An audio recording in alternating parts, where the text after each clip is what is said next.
Analyse fonctionnelle cahier des charges, à savoir, afin de satisfaire la fonction d'usage et rédiger le cahier des charges, un nouveau produit est décrit par des fonctions de service, fonctions principales et fonctions contraintes pour répondre à un besoin. Exemple de cahier de charges d'un antivol électronique. Le cahier des charges fonctionnel est le document par lequel le demandeur exprime ses besoins, regardez l'exemple ci-contre, ou ceux qu'il est chargé d'exprimer en termes de fonctions de service FP et FC que l'on retrouve dans le tableau ci-contre. Pour chacune d'elles sont définis des critères d'appréciation ainsi que leur niveau. Source AFNOR.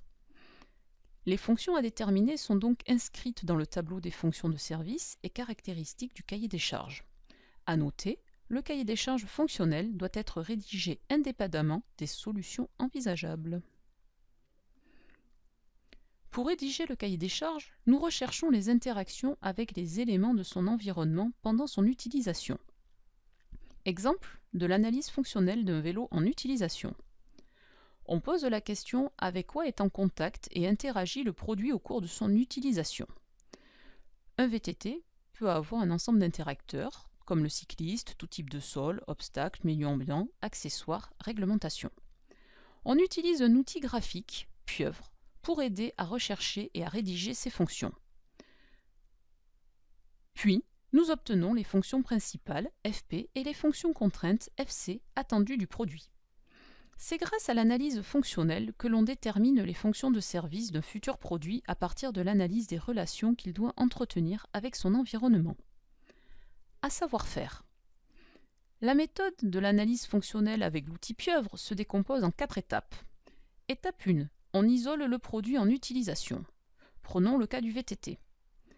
On imagine ou observe le produit en utilisation. Étape 2. On recense les éléments environnants du produit. Nous revenons sur la représentation précédente. Tous ces éléments interagissent avec le produit en utilisation, ils appartiennent à divers milieux, humains, physiques, techniques, économiques. Étape 3. On identifie les liaisons des fonctions principales. Comment identifier les fonctions principales FP? Le produit rend toujours au moins un service entre un élément extérieur et un autre élément extérieur pour répondre aux besoins de l'utilisateur. On pose la question entre quels éléments et quel élément le produit rend-il service? Dans notre cas, on va isoler le cycliste et tout type de sol. Cela se représente par une flèche double. Cela s'écrit FP, fonction principale. Le produit permet à un élément extérieur d'agir par rapport à un autre élément extérieur. FP1, le produit VTT permet à un élément cycliste d'agir, se déplacer, par rapport à un autre élément, tout type de sol. Étape 4. On identifie les liaisons des fonctions contraintes. Comment identifier les fonctions contraintes FC. Le produit doit s'adapter aux éléments extérieurs avec lesquels il est en relation. On pose la question, quelle adaptation a le produit par rapport à l'élément extérieur? Cela se représente par une flèche simple. Ainsi, on va noter FC1, FC2, FC3 et FC4. Cela s'écrit FC, fonction contrainte, le produit doit s'adapter à l'élément extérieur. Exemple de l'FC2, le produit VTT doit s'adapter, résister aux conditions climatiques, milieu ambiant. FC3, le produit VTT doit s'adapter, supporter les éléments accessoires. Étape 4. On rédige les fonctions principales et les fonctions contraintes. La forme pour rédiger les fonctions de service est FP, le produit permet à 2. FC, fonction contrainte, le produit doit. Les fonctions de service du VTT sont inscrites dans un tableau pour ensuite préciser les caractéristiques de chaque fonction.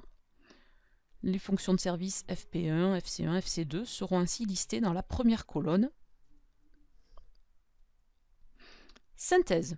Afin de satisfaire la fonction d'usage et rédiger le cahier des charges, un nouveau produit est décrit par ses fonctions principales et ses fonctions contraintes. La méthode de l'analyse fonctionnelle avec l'outil Pieuvre se décompose en 4 étapes. 1. Isoler le produit en utilisation. 2. Recenser les éléments du milieu extérieur en relation avec le produit.